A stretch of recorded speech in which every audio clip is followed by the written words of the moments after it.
Bueno, vamos a empezar el programa de este año para el curso 2025-2026 de nuestra querida Asociación de Médicos Cofrades. Hoy el doctor Andrés Carranza tiene un gran éxito, porque es la primera vez que desde que llevamos la asociación 3 años, ¿no? Aproximadamente haciendo actividades, es la primera vez que he visto esto tan vamos, que tú eres los que vienen también a todas las actividades, con lo cual estoy muy contento. Bueno, voy a presentar a don Andrés Carranza Bencano, que insigne médico, traumatólogo, catedrático de traumatología de la Universidad de Sevilla y que ha sido el jefe de la unidad de pie en nuestro hospital, en el Hospital Universitario Virgen del Rocío. Ahora precisamente Sergio Tejera, que es su discípulo, el que me está tratando bastante bien, por cierto, Sergio Tejero, ¿vale? Entonces, quiero que sepáis que probablemente dentro de la cirugía de pie, el doctor Carranza Bencano ha sido una referencia a nivel nacional e internacional.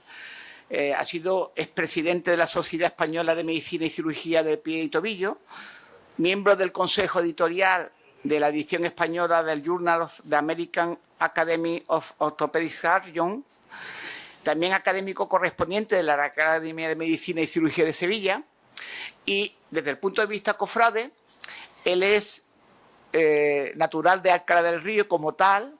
Una de las grandes hermandades de Alcalá del Río es la Hermandad de la Soledad de Alcalá del Río, donde él ha sido responsable durante 30 años de la elevación a su cruz de nuestro Cristo de la Misericordia para preparar el Calvario y el sermón del descendimiento. Como médico, 14 premios de trabajos científicos, múltiples proyectos de investigación que ha tenido, ha dirigido 24 tesis doctorales, ¿vale? Sí, siéntese.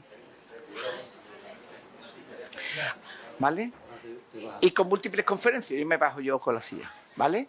Así que nada, y este año tenéis que pensar que el doctor Carranza Bencano tiene 2 magníficos blogs para el que quiera, que uno es un blog sobre las calles de Sevilla, sobre la historia de las calles de Sevilla, y otro blog sobre la medicina en la pintura.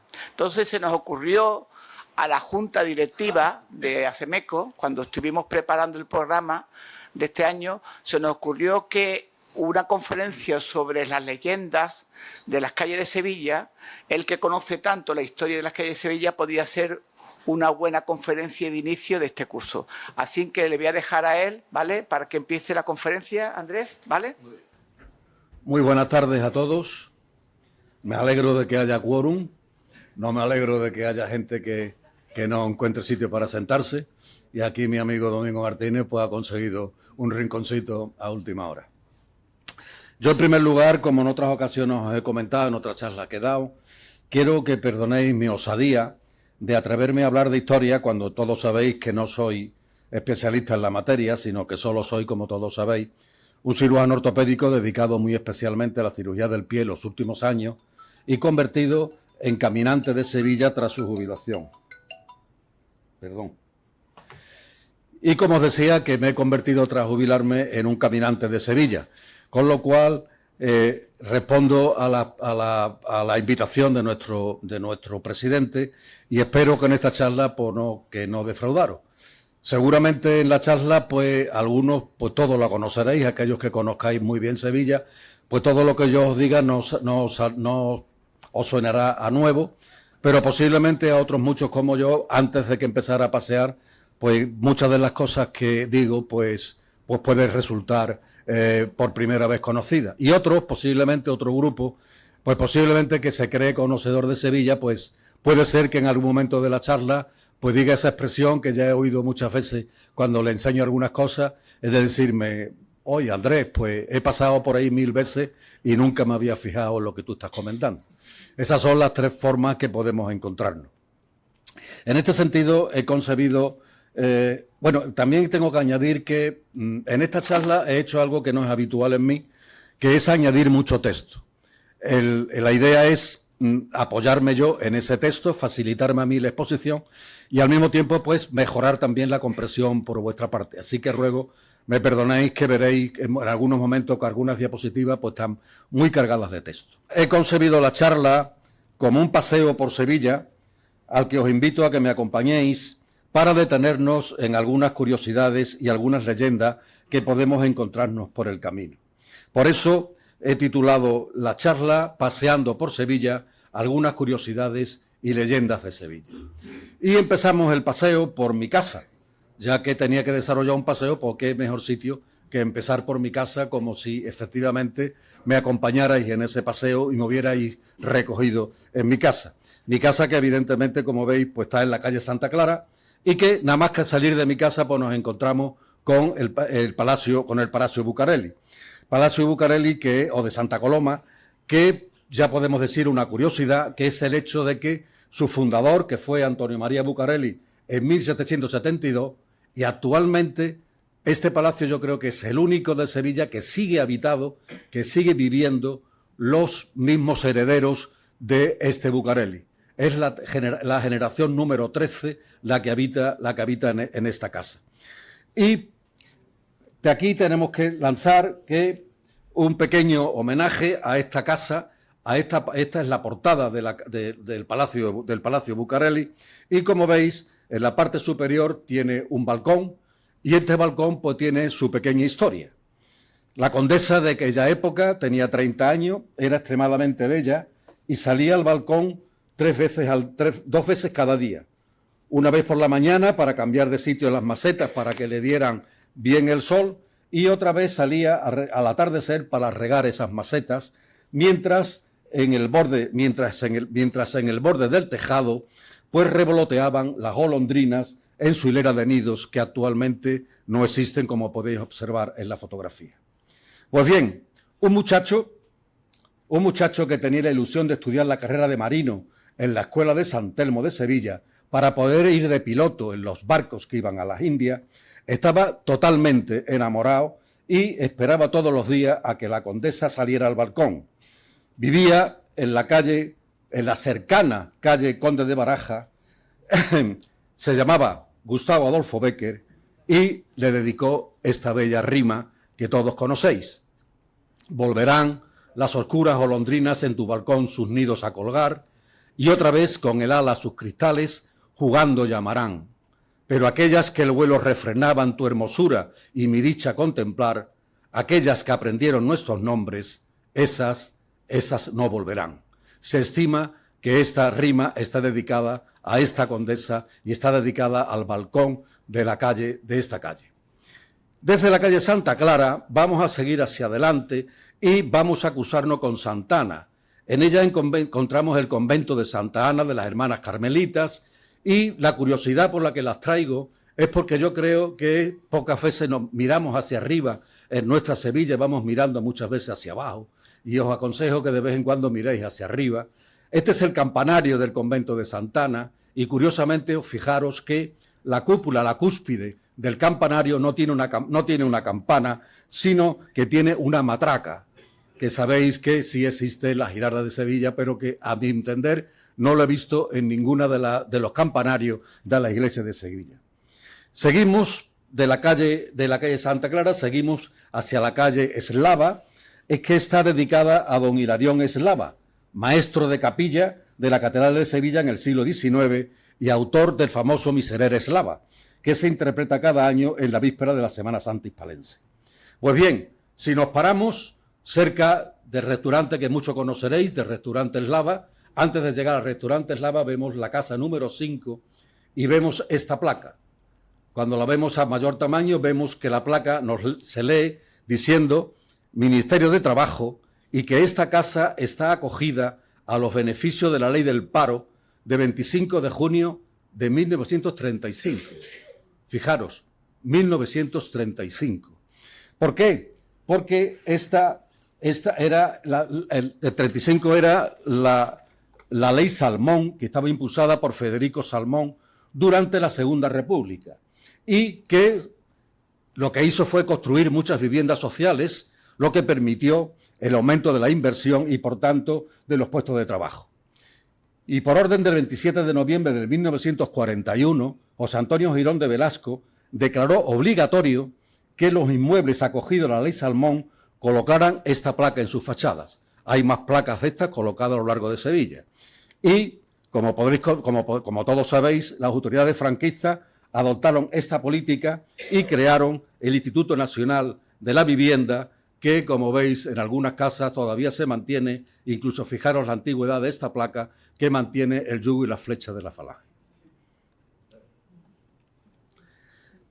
En la calle Eslava tenemos una gran figura, que es la figura de la torre de la iglesia de San Lorenzo.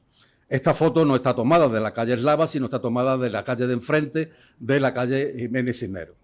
Y fijaros que presenta un reloj, y uno de los relojes más antiguos de Sevilla. Tiene ahora, ya veremos, una preciosa leyenda.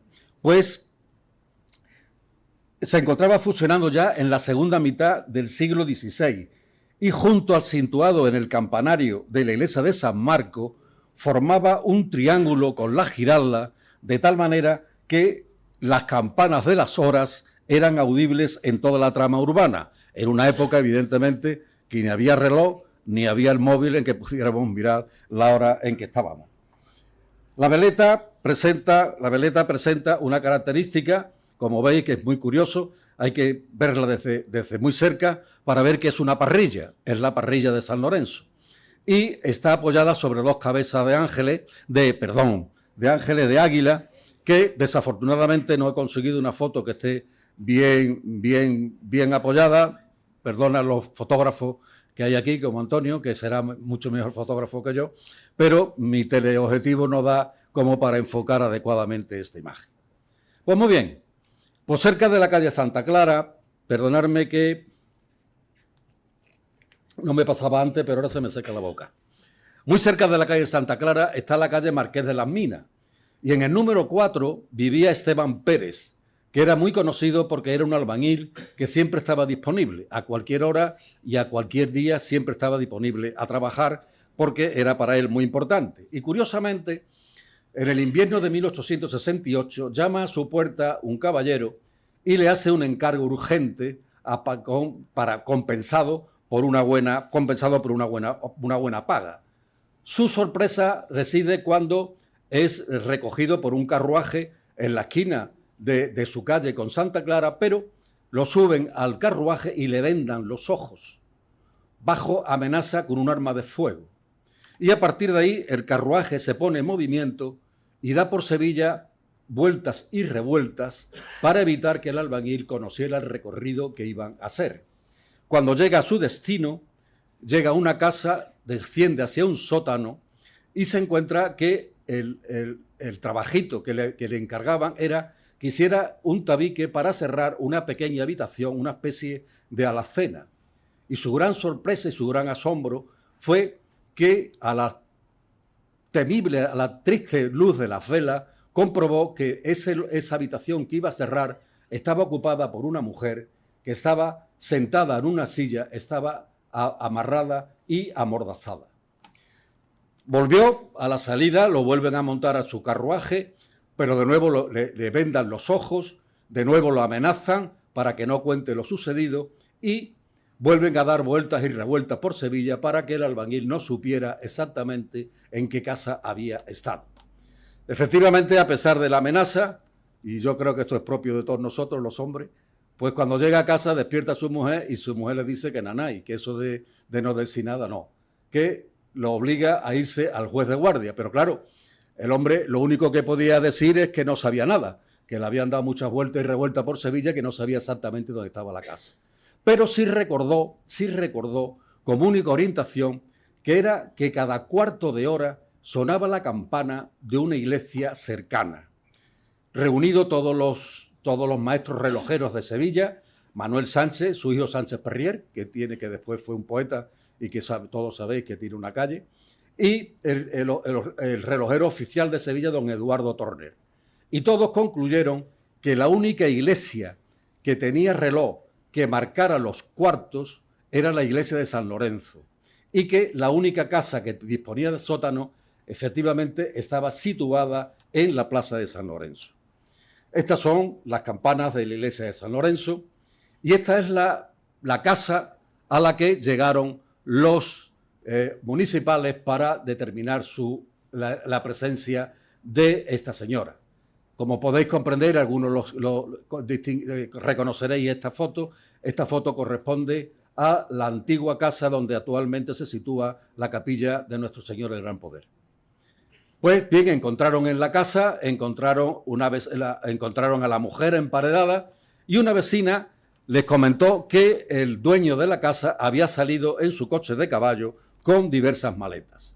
Al identificar el tema, se comprueba que la señora era una de las de la confitería de la Campana, que estaba recién casada con un caballero que procedía de Cuba y que, según decía, había hecho fortuna en Cuba porque tenía plantaciones de caña. Fue apresado en Cádiz, donde pretendía embarcarse de nuevo con destino a Cuba, y se descubrió que efectivamente no tenía ninguna plantación en Cuba, sino que era el verdugo de La Habana. ¿Y qué pasó? Pues resulta que este verdugo que conoció, se había casado recientemente con su esposa, comprobó que esta esposa tenía un primo que procedía de Cuba y que vendría a verla próximamente. Entonces temió ser descubierto, por lo que procedió a su emparedamiento y posterior huida. Esta es la leyenda de la mujer emparedada.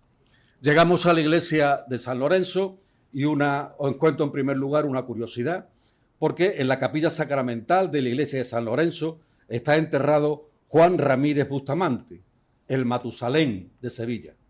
Murió a los 121 años, en el año 1687. Después de una vida un poco de fortuna, terminó siendo sacerdote y terminó su vida siendo sacerdote de San Lorenzo. Y no murió de la edad de 121 años, murió de un agente traumático. Se cayó, no como tú, José Luis, se cayó en una zanja que había en la plaza de San Lorenzo, tuvo una fractura de cadera y esa fractura de cadera fue la consecuencia de su muerte. También tenemos otra curiosidad, que tenemos esta imagen preciosa, que es Nuestra Señora del Carmen. Es una imagen completa de alabastro, posiblemente del siglo XIV, con lo cual posiblemente sea una de las imágenes más antiguas de la ciudad. Procede de la antigua Casa Grande Carmelita de la calle Baño, que actualmente es de música, el Conservatorio de Música. También tenemos una leyenda, la Inmaculada, que también procede del convento Casa Grande del Carmen y que, según la leyenda, fue una de las imágenes que ocultaron los visigodos cuando los musulmanes invadieron la península. Y claro, si estoy en la plaza de San Lorenzo y aquí hay hermanos del Gran Poder, pues no puedo pasar sin hablar del Gran Poder y de las características de Juan de Mesa. Estas son una espina clavada en la ceja izquierda, una espina clavada en la oreja sanguinolenta y la corona de espina tallada en el mismo bloque craneal y que termina con la cabeza de la morfología de la cabeza de una serpiente. Muy bien, desde la plaza San Lorenzo vamos a la calle Conde de Baraja y bajamos hasta la calle Ana Orantes. En la calle Conde de Baraja, como decía anteriormente, podéis encontrar un azulejo que nos indica que en esta casa, en el número 28, nació Gustavo Adolfo Bécquer. Y en la calle Ana Orantes volvemos a encontrar otro azulejo que nos indica que en esta casa vivió Gustavo Adolfo Bécquer desde los años 50 al año 52. Pero la calle Ana Orantes está muy cerca de la Alameda, que sabéis, históricamente ha sido una zona de múltiples inundaciones. Y aquí veis cómo, incluso en esta foto antigua, pues se andaba por la Alameda en barca. Pues bien, la calle Ana Orantes está muy cerca de la Alameda y se cuenta que un potro había muerto ahogado y flotaba libremente hasta que en la calle Ana Orantes se quedó enganchado en el balcón de un primer piso. Cuando las aguas descendieron, pues efectivamente el potro quedó enganchado y por eso se llamó, hasta que se cambió el nombre a calle Orantes, se llamó calle del Potro. Y así aparece realmente en el plano de la vida de 1711, aunque se considera que su nombre es más antiguo y se fecha en el siglo XVII. Desde la calle Anorante vamos a seguir hacia la calle Leonor Dávila y calle Urraca Osorio. Como todos sabéis, en 1350, tras la muerte del rey Alfonso XI, se origina una guerra de sucesión entre Pedro I de Castilla, que es hijo legítimo de Alfonso, con María de Portugal, y Enrique de Trastamara, hijo ilegítimo de Alfonso XI con Leonor de Guzmán. Esta guerra es ganada por Pedro I en 1367 en la batalla de Nájera, y tras esa batalla, pues efectivamente Pedro I pues, se dedica a perseguir y castigar a todos aquellos que habían colaborado con su hermanastro. Entre ellos, uno de los caballeros que más había distinguido en el bando de Trastamara era don Alonso Pérez de Guzmán, que fue efectivamente cautivo y asesinado. Pero este señor estaba casado con una dama muy ilustre, doña Urraca Osorio de Lara, que fue igualmente apresada y fue condenada a muerte. El método de encabezar era ser quemada viva en la hoguera. El lugar que se determinó para este fin fue la Laguna de la Feria, Laguna de la Cañevería, que hoy es actualmente lo que es la Alameda de Hércules. Pero fijaros, curiosamente, durante la ejecución, una ráfaga de viento levantó la falda de doña Urraca, quedando visibles sus partes íntimas.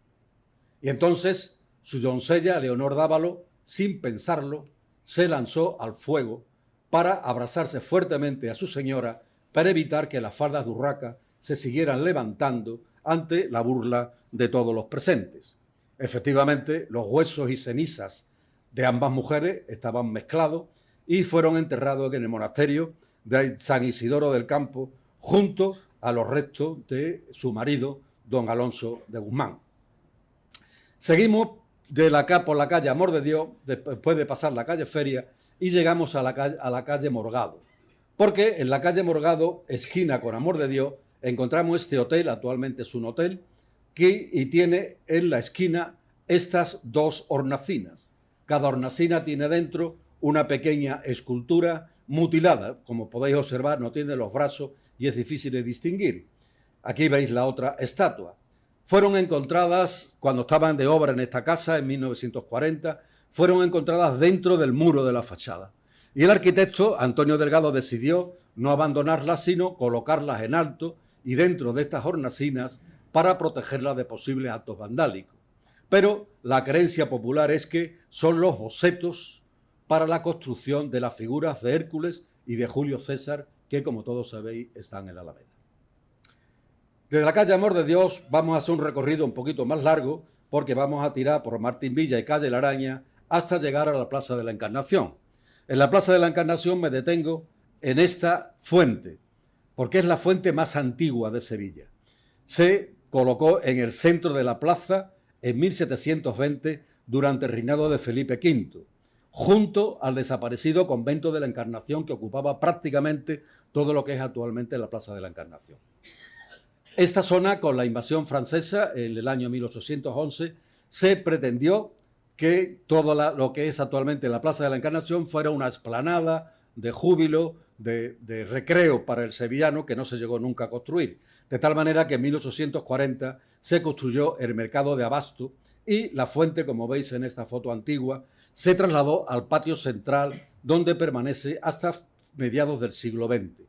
Esta es la fuente actual, porque en 1948 se realizó un plan urbanístico que hizo abrir todo el eje de comunicación entre la Campana y la Puerta Osario. Y efectivamente, pues, se derribó parte del mercado de abasto, y la fuente fue trasladada a su ubicación actual. Seguro que habéis pasado muchas veces por esta fuente. Os aconsejo que os paréis en ella. Es de una extraordinaria belleza. Tiene 4 puntos de agua con estas cabezas de león. En principio no era una fuente ornamental, sino que era una fuente que suministraba agua que venía de los caños de Carbona y de la fuente del arzobispo, y que por eso se situó en el centro de la explanada, primero y después en el centro de la Plaza de Abasto. Pues bien, cuando se construye una nueva fachada en lo que quedaba del mercado hacia la calle recién abierta, y en esa fachada se colocó, con el patrocinio de los mercaderes, de los propios mercaderes de la Plaza de Abasto, se colocó una fuente presidida por la estatua de Ceres, que es la diosa de los campos y de la agricultura, y que era obra de Juan de Luis Vasallo. Pero en 1973 el mercado fue destruido totalmente, fue demolido totalmente, porque ya tenía problemas estructurales. Y la fuente, la diosa Ceres, quedó totalmente abandonada, hasta los años 80, en que, como veis en esta imagen preciosa, pues se colocó en el patio que actualmente comparten las tres Reales Academias: la Academia de Bellas Artes, la Academia de las Buenas Letras y la Academia de Medicina, y esta estatua la encontramos en el patio de estas tres academias. Esta es la imagen de la diosa Ceres, como veis, desde mi punto de vista, de una extraordinaria belleza. Bueno, pues ya estamos en la Plaza de la Encarnación, y claro, pues hay que mencionar las setas, pero sobre todo hay que mencionar que ahí está, y hay que hacer una parada, una pequeña paradita, para tomar un cafelito o un chocolate con churro en la venta de la Centuria. Como veis, esta foto está tomada cuando todavía la venta de el bar de la Centuria estaba en su sitio. Ahora la han colocado, la han cambiado de sitio, pero creo que es buen sitio dentro del paseo que estamos dando para dar una paradita. Desde aquí, del Metrosol Parasol, vamos a irnos hacia la calle Alcázares. Y en la calle Alcázares encontramos esta casa que pues no llama la atención para nada. Sin embargo, fijaros que tiene un escudo nobiliario, que es el escudo de armas del Marqués de Torrenueva. Yo, como tengo muy poca vergüenza ya, y es una característica yo creo que de la edad, pues un día pues llamé a un vecino de la puerta, oye, con tal amabilidad de que me abrió la puerta, e incluso me dijo dónde estaba el interruptor para después abrir la puerta yo una vez que entrara. ¿Por qué?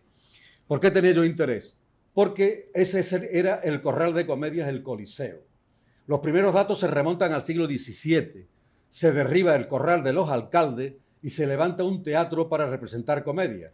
Como eso en Italia, esos teatros se llamaban Coloseo, pues en Sevilla lo llamamos Coliseo. Ha pasado distintos avatares hasta que en los últimos años ha sido restaurada como casa de viviendas unifamiliares, y afortunadamente el arquitecto ha respetado el patio, la fuente y una doble galería de madera con pilastras pintadas de verde. Este es el pasillo de entrada a esta casa, este es el patio, precioso, esta es la fuente, preciosa, y estas son las galerías pintadas de verde en una casa que, como veis al principio, no llama nada la atención, y está al lado de mi colegio San Francisco de Paula, con lo cual hemos pasado por ahí 1000 veces. Muy bien, desde la calle Alcázares ya tiramos para adelante y vamos hacia la plaza de San Pedro, y vemos la torre de la iglesia de San Pedro. Para mi gusto, es la torre mudéjar más bonita que hay en Sevilla. Pero fijaros una curiosidad, la veleta, que hay que verla con un teleobjetivo P, representa el escudo del Vaticano. Fijaros, tiene la tiara, que es el gorro alto, que curiosamente ese gorro es oriundo de Siria. Está anillada, como veis, por tres coronas, que aquí no se ven nada más que los picos, una, dos y otra tercera aquí. Son las tres coronas que simbolizan el poder terrenal, el poder eclesiástico y el poder de reyes y gobernantes. La tiara, como veis, se remata con un globo, con una cruz, que simboliza el triunfo de Cristo en la tierra, el triunfo de Cristo sobre el mundo. Y tiene como dos sables, tiene que usar las dos llaves, que son las llaves del reino de Dios, las llaves de Cristo, si confió a Simón Pedro. Pasada la portada de la iglesia de San Pedro, encontramos este azulejo. Yo creo que a todos os habéis fijado en él. No sé si todos conocéis la leyenda, pero yo la tengo puesta y la digo. Y al que le sorprenda, pues, este azulejo, la leyenda viene de que se construyó en la fábrica de Ramos Rejano de Triana, pero fue diseñada por Juan Oliver, y la leyenda procede del hecho que colocó un pájaro en una zona determinada del azulejo. para orientar a la gente que pasa, para identificar dónde está el pajarito, él se colocó esta otra azulejo que dice: soy de la Sacramental, el artista me pintó y puso aquí un pajarito, que es su forma de firmar, oculto en un rinconcito. Todo aquel que lo encontró dio su limosna al pasar y al Hani me rezó, si se quería casar, siempre y pronto lo logró. Este es el azulejo, este es el rincón del pajarito y este es el pajarito que, como veis, es un jilguero. Pero si cruzamos la calle y nos cruzamos a María Coronel, encontramos este precioso retablo cerámico. Este es el retablo y en la base, en latín, pero traducida al español, dice: y sobre esta piedra edificaré mi iglesia y las puertas del infierno no prevalecerán contra ella, y a ti te daré las llaves, del reino de los cielos. Evidentemente estamos en la iglesia de San Pedro. Desde la iglesia de San Pedro vamos a pasar por Almirante Apodaca, dirigiéndonos hacia la calle Alhóndiga. Y en la calle Almirante Apodaca, pues nos encontramos otro azulejo. Como veis, prácticamente toda la charla está basada en azuleros de la calle, porque yo insisto en que la historia de Sevilla está en sus calles, toda la historia de Sevilla está en sus calles, y muchas de ellas afortunadamente en azulejos que se mantienen. Pues bien, este azulejo está patrocinado por la cuadrilla de los hermanos costaleros de María Santísima de las Angustias de la Hermandad de los Gitanos. Para entender este azulejo, que yo no sé si todos lo conocéis, hay que remontarse a la madrugada del Viernes Santo de 1952, en el momento que por este azulejo, por la zona del azulejo, pasaba el palio de Nuestra Señora de las Angustias, y por esta calle también transitaba el tranvía de Nervión, como veis, una calle muy estrecha, muy angosta. Pues bien, en el momento en que pasa por donde está el azulejo, el capataz, el gordo Paitente, mandó hacer una levantada a la siguiente voz: a los cables con ella. Desde el fondo de las trabajaderas sonó la voz de uno de los costaleros, de Ricardo Gordillo, el Valilla, que le contestó: a los cables no, Salvador, al cielo con ella. Y eso es lo que nos dice el azulejo: al cielo con ella, y remata el azulejo con una frase también muy nuestra que dice: ahí quedó, Valilla. Esta es la frase que más se utiliza en la Semana Santa sevillana. Os aconsejo, porque también son muy amables los empleados de este hotel. Aquí existía una posada, por eso se llama Posada del Lucero. Ahora veremos que hay muchas posadas en la calle Alhóndiga y está conservada, muy bonita, está muy bien conservada y, repito, los empleados son muy amables. No os paso todas las fotos, pero me dejaron hacer todas las fotos que quería en la zona pública, evidentemente. Llegamos a la calle Alhóndiga y encontramos este edificio. Aquí se situaba la Alhóndiga del Pan, Al-Fondak, en musulmán. Sobre ese solar se construyó el Palacio de Justicia, que se desplazó actualmente al Prado de San Sebastián, y actualmente es el Archivo y Hemeroteca Municipal y Archivo Provincial. Este era un edificio tremendamente importante en la Sevilla musulmana, puesto que era donde por eso se llamaba Alhóndiga del Pan, porque en ella se almacenaba, se compraba y se vendía trigo, y los panaderos ponían sus productos en los pórticos de esta iglesia, de aquí, de este edificio. De aquí que el nombre de calle Alhóndiga. Pero esta calle Alhóndiga además tiene otra importancia, porque es el trazado norte-sur del cardo máximo de la Hispalis romana, la calle mayor de la Sevilla islámica y la calle del Padrón Real o calle real de la época cristiana, porque era el camino oficial de las comitivas reales cuando venían a Sevilla, porque entraban por la Puerta de la Macarena en dirección hacia los Reales Alcázares. Y en esta esquina vemos exenta la iglesia de Santa Catalina, pero no siempre ha estado así como la vemos actualmente. Fijaros en estas dos fotografías. Hasta el año 1930, en que se abre la iglesia de Juan de Mesa, estaba rellena por construcciones que estaban dedicadas a dependencias de la parroquia y algunas viviendas que cubrían gran parte de la iglesia. Aparte de eso, la iglesia, como sabéis, la fachada no es suya, la fachada es robada, digamos, entre comillas, porque procede de la antigua iglesia de Santa Lucía, Fue donada por Rafael González Abreu y fue colocada en este sitio durante la reconstrucción que se hizo de Santa Catalina en 1928 por Juan Talavera, que era el arquitecto municipal. Una leyenda. Dentro de la iglesia de Santa Catalina, la capilla de la Virgen del Rosario. Se dice que un monaguillo oyó en la capilla una voz que le decía: llama al clero parroquial y di que he dicho que esta parte del techo amenaza ruina. Evidentemente el acólito, asustado de oír hablar a la Virgen, pues le dijo: señora, pues no me creerán, aunque así yo se lo diga. La Virgen le contestó: di que me hallarán con el niño cambiado de brazo. Efectivamente, cuando llegaron los sacerdotes vieron que el niño estaba cambiado de brazo y que el techo estaba en ruina. Si observáis esta fotografía y comparáis mentalmente otras imágenes que conozcáis de la Virgen del Rosario, sabréis que la Virgen del Rosario siempre lleva al niño en el brazo izquierdo y ésta lo lleva en el brazo derecho porque se le cambió para anunciar que el techo estaba en ruina. La calle Alhóndiga se continúa en un trocito con una calle dedicada a uno de nuestros capataces, ya que estamos en una reunión de cofrades, al capataz don Manuel Santiago Gil. Y como he dicho anteriormente, en esta calle había muchas posadas, pero no solo posadas para personas, sino que había posadas y mesones para mulos. Por ello, Mateo Alemán considera que era un punto de referencia de vagabundos y de gente de mal vivir. Y llegamos a la Plaza de los Terceros, que debía ser, yo me lo imagino, que debía ser de un bullicio enorme, porque había puestos de venta de carne, tiendas de patatas y de huevo, talleres de herradores que colocaban tanto sus herramientas como las obras que estaban realizando en medio de la calle, con lo cual la calle debería ser un bullicio terrible.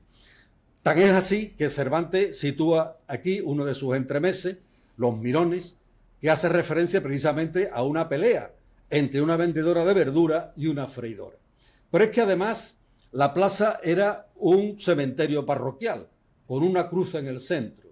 Esa cruz actualmente está en la pared este de la iglesia de Santa Catalina. Esta es la cruz que todos habréis visto en la pared de izquierda de la iglesia de Santa Catalina, porque hasta el siglo XIX no había cementerio extramuros, con lo cual la gente noble y la gente de la iglesia pues se enterraban en las iglesias. La prueba está que hay muchas lápidas en las iglesias. La gente normal se enterraba en estos cementerios parroquiales que estaban en las plazas de la parroquia. Por eso veis en Sevilla muchas paredes, muchas cruces pegadas en la pared, porque esas cruces primitivamente estaban en el centro de la plaza correspondiente.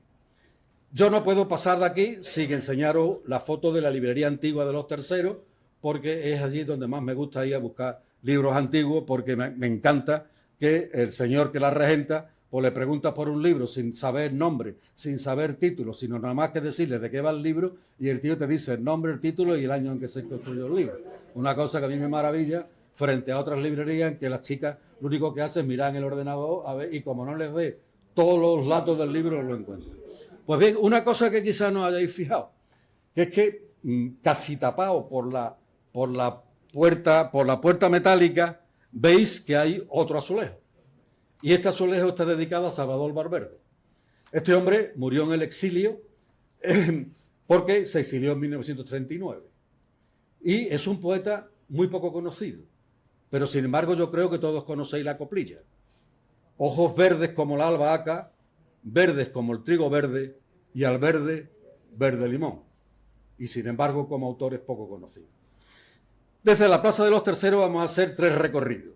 2 de ida y vuelta, uno por la calle Sol y otro por la calle Bustos Tavera, y uno definitivamente por la calle Gerona. En la calle Sol nos encontramos la iglesia de los Terceros y una bonita leyenda que todos conoceréis los cofrades, porque sabéis que la Hermandad del Amor primitivamente estaba en esta iglesia de los Terceros.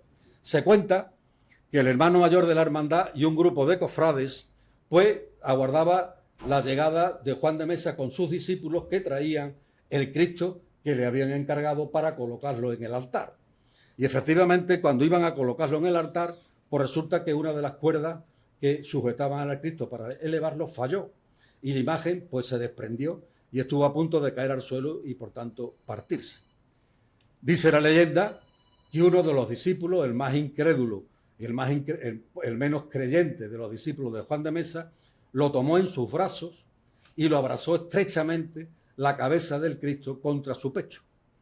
Cuando se terminó el episodio de colocar en su altar, se dieron cuenta de que el chaval tenía la camisa blanca manchada de sangre.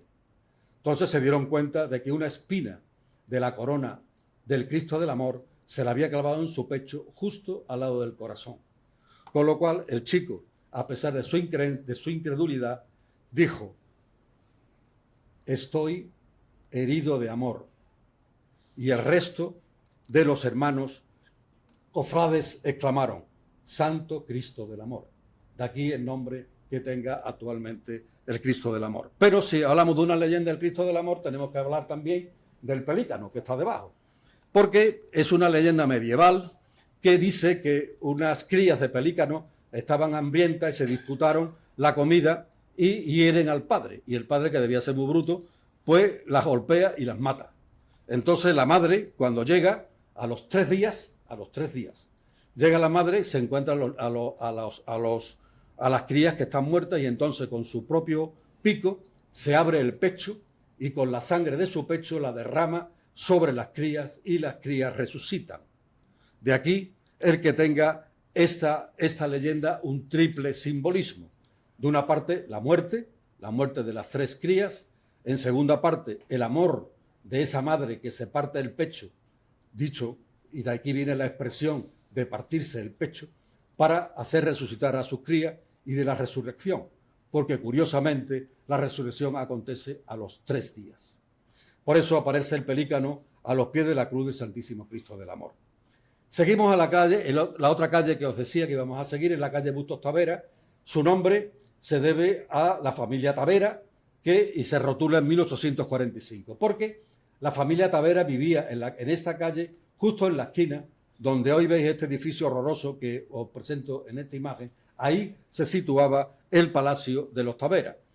Aquí Lope de Vega pone parte de la acción de la comedia La Estrella de Sevilla sobre un trío amoroso.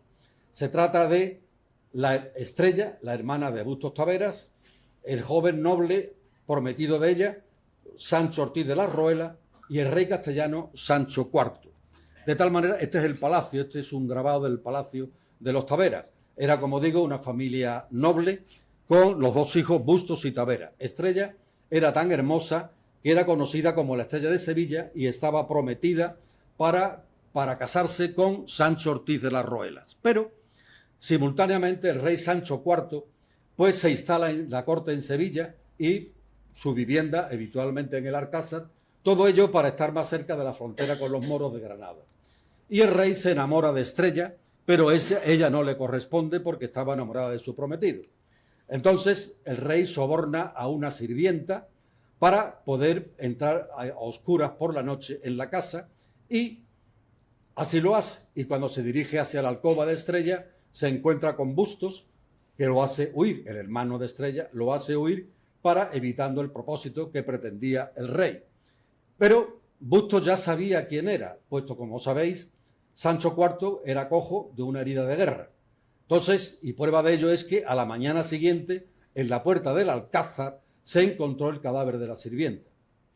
Pero todos conocéis la mala de don Sancho, del rey, pues llama al novio de Estrella, a Sancho, y le pregunta que sobre qué pena tenía que imponerle aquel que atenta contra su rey por delito de lesa majestad. Evidentemente Sancho le contesta que debe ser condenado a muerte, pero el rey le dice que el afectado es un noble y que no interesa hacer una ejecución pública, y le entrega un papel con el nombre. Cuando Sancho abre el pliego, se encuentra escrita las siguientes palabras: a quien muerte haber de dar es a Bustos Tavera. Con lo cual Sancho se encuentra con el dilema entre obedecer a su rey o matar a su cuñado. Evidentemente cumple su triste misión, y cuando llega al Alcázar para darle noticia, pues el rey lo prende y recupera la carta que lo comprometía en tal sentido. Posteriormente es liberado, Sancho se marcha a luchar contra los moros y muere en una de las batallas, y Estrella, como era en la época, pues se va a un convento. Seguimos por la calle Bustos Taveras y llegamos al convento de Nuestra Señora de la Paz, fundada en el siglo XVI por las monjas agustinas y que, según me ha dicho José Luis, va a ser una de las visitas que tenemos programadas. Yo os cuento que me gusta mucho, por eso saco fotos de los campanarios, me gustan los campanarios, y este es curioso porque, como veis, tiene 4 espacios, pero sin embargo nada más que tiene una campana. Los otros 3 espacios están vacíos. Me encanta este patio, porque este compás, porque yo creo que es de los más bonitos de los conventos que son visitables. Veis que al fondo tiene una cruz, posiblemente que estaría en el centro de la plaza, porque posiblemente el compás era un cementerio, y tiene un púlpito. Y yo no sé si es más bonito, si es más bello de día o es más bello de noche. Son las 2 fotos que he realizado. Como todos sabéis, aquí hay una leyenda que está escrita en este azulejo, que dice que un delincuente, huyendo de la justicia, se refugió en la torre de la iglesia de Santa Marina, y en un hueco se encontró una imagen de la Virgen con el hijo muerto en sus brazos. Invocó piedad y que le librase de la justicia. Conseguido el propósito, aquella imagen tomó la vocación de la piedad y se montó una hermandad en la propia iglesia, y se formó una cofradía y que esta cofradía conserva la primitiva y milagrosa imagen que está en esta iglesia. La veremos cuando veamos esta iglesia.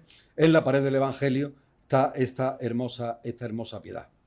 También una curiosidad de esta hermandad, que es la única que conserva la figura centenaria del muñidor. Este era un señor que daba paso, anunciaba la presencia de las cofradías y además pues actuaba de criado para pregonero en los actos y cultos, y también de capillero, porque limpiaba la capilla y recaudaba fondos para la hermandad. Esta campanilla está guardada en el Museo de la Hermandad. Y seguimos por la calle Gerona, como decíamos antes, la antigua calle de Sardinas, para terminar en la calle Feria, pasando por la calle Dueña, la calle del Espíritu Santo y la calle San Juan de la Palma. De la calle Gerona tenemos una curiosidad, que es que aquí vivió y murió el torero Manuel Baré García Barelito. Era el 21 de abril de 1922 cuando en la Plaza de Toros de la Real Maestranza entró a matar al toro Bombito, y tras entrarle a matar, el toro lo persiguió y lo corneó por la espalda, entrándole el cuerno por el ano, con lo cual le produjo enormes lesiones en toda la zona rectal. Esta es la foto en que es conducido a la enfermería de la Maestranza. Fue intervenido de urgencia, pero como era frecuente en la época, se trasladó a su domicilio de la calle Gerona. La curiosidad es que el alcalde ordenó que cubrieran de arena el tramo de calle donde él vivía para que no le molestara el ruido de los carruajes y de los cascos de los caballos. Y otra curiosidad es que fue visitado por uno de los compañeros de la terna, por Manuel Granero, y para animarle, le dijo: anda, hombre, que tienes que ponerte bien, que tenemos que volver a torear juntos. Barelito le contestó: ¿qué más quisiera yo, Manuel? Yo ya estoy muy mal y me voy a morir. Y Granero, que era un hombre jovial, le respondió: ¿que tú te vas a morir? Pues mira, que a lo mejor me muero yo antes. El 7 de mayo, en la Plaza Vieja de Madrid, Granero sufrió una tremenda cornada por el toro Pocapena de Veragua, en la que el cuerno le entró por el ojo, le destrozó el cerebro y le provocó la muerte inmediata, 7 días antes del fallecimiento de Barelito. En Madrid murió Granero y en Sevilla Barelito, y en Talavera de la Reina mató un toro a Joselito, el hijo de la Gabriela. Pasamos a San Juan de la Palma y la calle Dueña, 2 edificios, como veis, arquitectónicamente muy parecidos. El de la izquierda de la calle San Juan de la Palma es el convento del Espíritu Santo y el de la derecha es el convento de Niñas Nobles. El de la izquierda fue fundado por monjas comendadoras del Espíritu Santo y estaba dedicado a la educación de niñas pobres. Por eso se llamaba Colegio o Asilo de las Niñas de la Doctrina. En cambio, en 1711 el arzobispo Manuel Arias y Porre le añade este otro edificio de la derecha de la calle Dueña y lo considera una fundación de colegios de niñas nobles, porque fijaros en la curiosidad, sería regido por las propias monjas del convento, pero estaba destinado a niñas nobles, de familias nobles, que hubieran pasado de la riqueza a la pobreza. Tenían que ser 12 niñas, una edad comprendida entre los 7 y los 10 años, ser pobres y de conocida nobleza. Estarían en el colegio hasta los 16 años y si deseaban ser religiosas, se les proporcionaría la dote correspondiente. Así se ha mantenido este edificio hasta hace 2 siglos, hasta que en los años se ha mantenido hasta los años 60 del siglo XX, ha sido un colegio de segunda enseñanza y actualmente es un convento, es una casa de espiritualidad. Pues bien, esta es la puerta del convento que da a la calle San Juan de la Palma y para ver bien este azulejo hay que desplazarse hacia atrás, hacia la iglesia, hacia la calle Santana de la Cruz, para ver este azulejo de un calvario que es un azulejo del siglo XVIII. Y fijaros en los detalles, si nos fijamos en los detalles. La tablilla del INRI no es una tal tablilla, es una especie de papel que se mueve y está fijo por un solo clavo. Habitualmente, cuando se pinta un calvario, siempre está la Virgen a la derecha de Cristo y San Juan a la izquierda. Aquí están al revés. San Juan está a la derecha de Jesús y la Virgen está a la izquierda. Y con mi deformidad profesional, pues le hago una foto a los pies. Y cuando voy a mi casa, pues me encuentro que es un tipo de pie que se llama pie griego. El primer dedo bastante más corto que el segundo dedo. Y después 1, 2, 3, 4, 5 y 6. Tiene 6 dedos. Tiene 6 dedos. Los 6 dedos no es un error del pintor, sino que tiene un simbolismo, porque en el siglo XVI se asociaba a la capacidad de tener un sexto sentido o poder interpretar los sueños proféticos. Otra curiosidad es que, fijaros, debajo del brazo izquierdo hay una luna, pero sobre todo he recogido la foto debajo del brazo derecho que hay un sol, pero un sol sonriente. No olvidemos que el dios está relacionado en la mitología griega con Apolo, que es el dios del sol, y que simboliza en nuestro sueño, es el símbolo de Dios Padre y de Cristo, y es también representación de la justicia porque nos ilumina tras la muerte. En la calle Espíritu Santo, que es muy estrecha, tenemos la entrada a la iglesia de este convento, de los conventos de Espíritu Santo. La figura característica de este convento es el Niño Jesús Milagroso. Este niño solo se ve al culto el día 2 de enero, la fiesta del dulce nombre de Jesús, el domingo de Pentecostés y los primeros domingos del mes. Con lo cual yo tuve que ir un primer domingo del mes. Yo creí que no había nadie y me encontré con la iglesia abarrotada. Y cuenta la tradición, que tal vez sea una leyenda que es muy repetida en Sevilla, que un desconocido llega al torno del monasterio y dejó una caja pidiéndole a la monja que lo guardara la caja hasta que él pudiera volver. Al cabo del año, sin que nadie volviera, pues nadie lo reclamara, pues deciden los superiores abrirlo y se encontraron con este niño Jesús que fue vestido como si fuera un miembro de la orden masculina. ¿Dónde está la leyenda fundamentalmente? Pues fijaros, la imagen lleva en su mano izquierda una cruz y en la derecha, fijaros, os lo pongo a más aumento, en la derecha lleva un pequeño silbato que tiene forma de un pescado, de un pez y una campanita. La leyenda está en que se dice que la madre abadesa tenía conversaciones con el niño, tenía revelaciones con el niño y le encargó a un platero que le hiciera esta campana, pero sin darle más detalles. Y el platero grabó una rosa y una cruz en la campana, que era justamente una de las revelaciones que el niño Jesús le había hecho a la hermana abadesa. De ahí que lo llamemos el niño milagroso. Llegamos en la calle San Juan de la Palma a la explanada de la pared de la epístola de la iglesia de San Juan de la Palma, que en esta explanada era, como hemos dicho anteriormente, un cementerio municipal y en el centro tenía una palma. Arriba, veis que arriba de la puerta tiene un azulejo en latín que dice: no surgió entre los nacidos de mujer mayor que Juan Bautista. Pues bien, también si habláis con el capillero, pues hay una placa que se colocó en 1794 entre la escalera que va para el Salón de la Casa Hermandad y la escalera que va para subir al Tesoro. Ahí encontramos esta placa y en esta parte superior vemos estos detalles que ahora los comentaremos.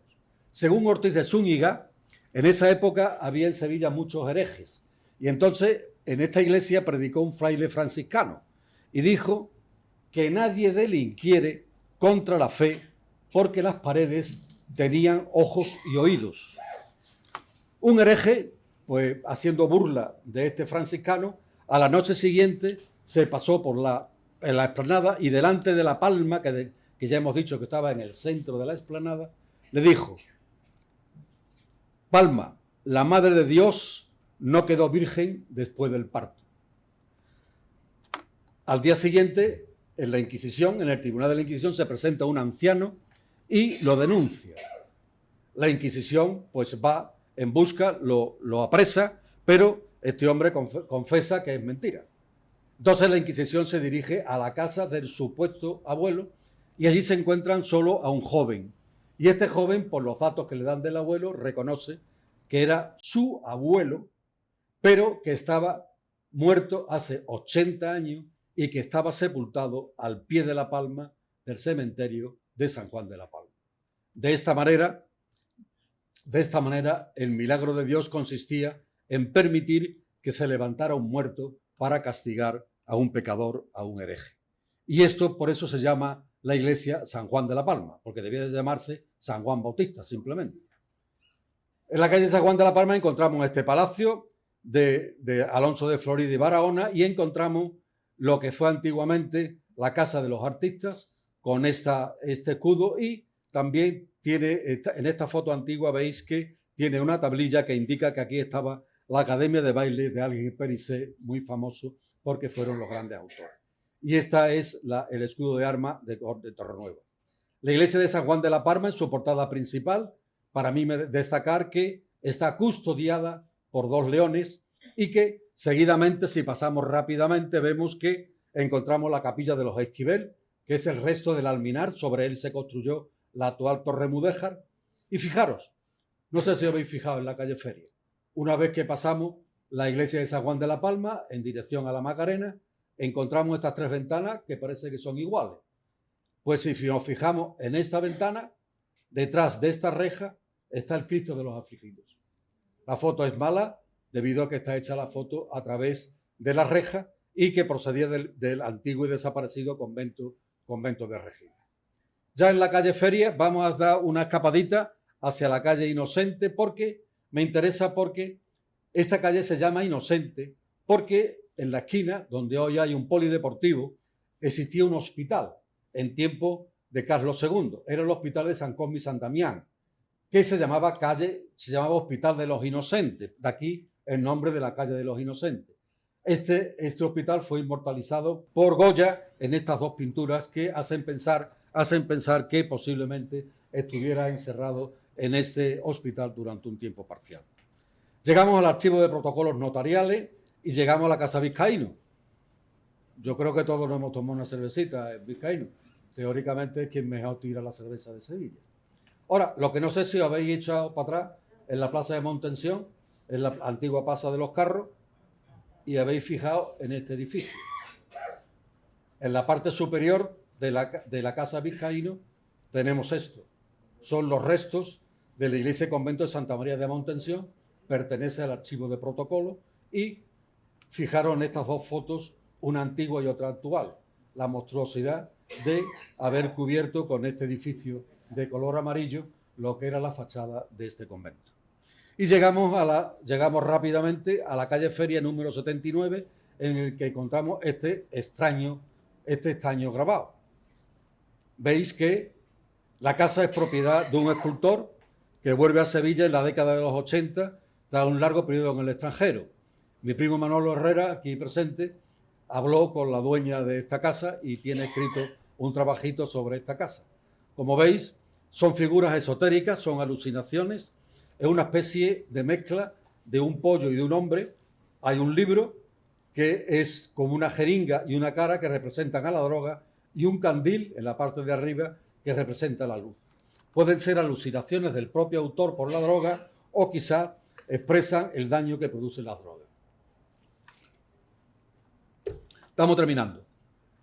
Desde la calle Feria vamos a la calle Correduría porque vuelvo a encontrar otro azulejo. Este azulejo, como veis aquí, es una placa que indica que en 1249 el rey Fernando III el Santo fundó el Hospital de la Expectación con la imagen de la Divina Enfermera. En este Hospital de la Correduría de Expectación o de Nuestra Señora de la O se hizo cargo el gremio de los pellejeros y fundaron una hermandad, pero con el decreto de reducción de hospitales de don Rodrigo de Castro de 1587 este hospital desapareció y la imagen pasó a la hermandad de San Martín, donde se conserva tanto la imagen como la hermandad. Ya estamos en la Alameda y vamos a terminar en la calle Hombre de Piedra. Pero para contaros la leyenda de la calle Hombre de Piedra hay que remontarse a la Plaza del Salvador, en la esquina a calle Villegas, donde está la Cruz de las Culebras, que todos habréis conocido. Pero seguramente no habréis fijado mucho en el mármol que hay debajo de la cruz. Este mármol nos dice que el rey don Juan, he puesto en amarillo las partes más importantes, persona que topare el Santísimo Sacramento se apee, aunque sea en el lodo, que pierda la cabalgadura, y si fuese moro de 14 años arriba, que hinque la rodilla, o que pierda todo lo que llevare vestido. En esta calle Hombre de Piedra, en una hornacina, a la altura del suelo, encontramos esta imagen que parece corresponder a una estatua sin brazos, y hasta las rodillas está la imagen a mayor tamaño. Pues bien, esto se debe a que esa calle se llamaba la calle del Buen Rostro. En ella había una taberna en la que bebía Mateo Rubio con sus amigos. Cuando salieron ya un poquito borrachos, se encontraron con el Santísimo Sacramento. Como hemos comentado, era obligatorio arrodillarse, como hemos dicho, por orden del rey Juan II. Pero Mateo Rubio era muy chulo y dijo: ¡Ea, atajo de gallina, que os arrodilláis como mujeres! Ahora veréis un hombre tener, y no me arrodillaré, sino que me quedaré de piedra para siempre. Y en efecto permaneció allí porque sonó un trueno y cayó un rayo que lo convirtió en piedra, hundiéndolo hasta las rodillas en el suelo. Por eso la calle se llama la calle de Hombre de Piedra. Aunque se estima que realmente esto es una leyenda y que realmente esta estatua corresponde a que había aquí unos baños romanos y que la estatua formaba parte de la estatua. Pero lo cierto es que la calle se sigue manteniendo como calle Hombre de Piedra. Y ya estamos de nuevo en la plaza, en la calle Santa Clara, estamos de nuevo en mi casa y hemos terminado el recorrido con el que espero no haberos aburrido. Muchas gracias a todos.